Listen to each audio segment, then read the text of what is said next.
সাধক লালনের 250তম জন্মবর্ষ উপলক্ষে সাংস্কৃতিক জোটের আয়োজনে নারায়ণগঞ্জে চলছে লালন উৎসব। এ বিষয়ে বিস্তারিত জানাতে আমাদের সঙ্গে সরাসরি যুক্ত হচ্ছেন সহকর্মী বিলাল হোসেন। বিলাল, উৎসবের সমাগম কেমন দেখছেন, সার্বিক পরিস্থিতি কেমন, আমাদের বিস্তারিত জানাবেন।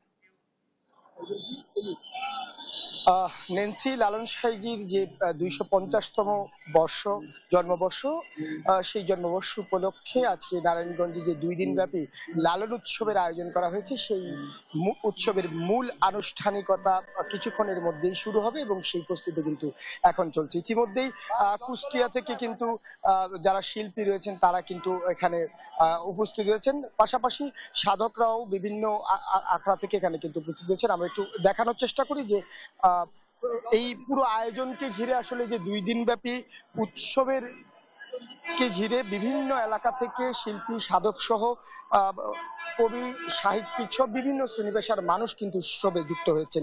উৎসবে আসলে কি কি আয়োজন ছিল, কি কি আয়োজন থাকছে আজকের এই মূল আনুষ্ঠানিকতা আমরা জানবো সাংস্কৃতিক জোটের সাধারণ সম্পাদক ধীমান শাহজুলের কাছ থেকে।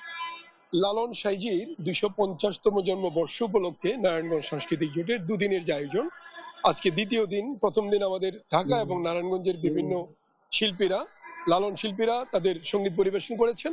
আজকে কুষ্টিয়া থেকে যারা আসছেন, অনেক বিখ্যাত শিল্পী, বয়স্ক সাধক, তারা এই লালন উৎসবে অংশগ্রহণ করবেন এবং এই উৎসবকে ঘিরে নারায়ণগঞ্জে একটি আমেজ সৃষ্টি হয়েছে।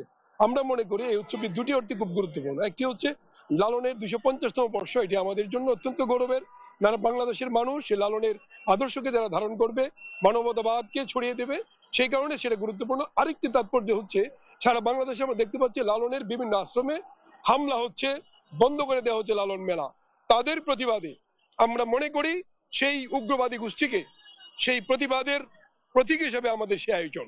আমরা এই আয়োজনটাকে ছড়িয়ে দিতে চাই সারা দেশে, লালনের মানবতাবাদ ছড়িয়ে পড়ুক, এটা আমাদের প্রত্যাশা। নেন্সি, নিশ্চয়ই কিছুক্ষণের মধ্যেই এই যে আজকের যে লালন উৎসবের মূল আনুষ্ঠানিকতা সেটি শুরু হবে এবং মধ্যরাত পর্যন্ত এই উৎসবটি চলবে এবং লালন সাঁইজির যে গান রয়েছে সেই গান এই মূল অনুষ্ঠানের মধ্যে পরিবেশন করবে এবং শিল্পীরা ইতিমধ্যেই আজকে কিন্তু প্রস্তুত হয়েছেন। তো এই হচ্ছে আমার কাছে নারায়ণগঞ্জ থেকে লালন উৎসব নিয়ে সবশেষ।